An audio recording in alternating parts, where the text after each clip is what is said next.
именем Твоим быстрее болезни, излежавших очистества, ублажися безначальный Сыне, ныне житя, Боже мой, бездыханно зрящий мертво, оружием печали растерзающей люте, но воскресни, якуда возвеличуся.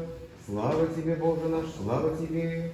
Земля покрывает мякотяща, но устрашаются адовы вратницы, одеяна видящая одежду окровавленную, мати отмщения, враги во крестом поразив, яко Бог, воскресну паки и возвеличуся. Слава Тебе, Боже наш, слава Тебе!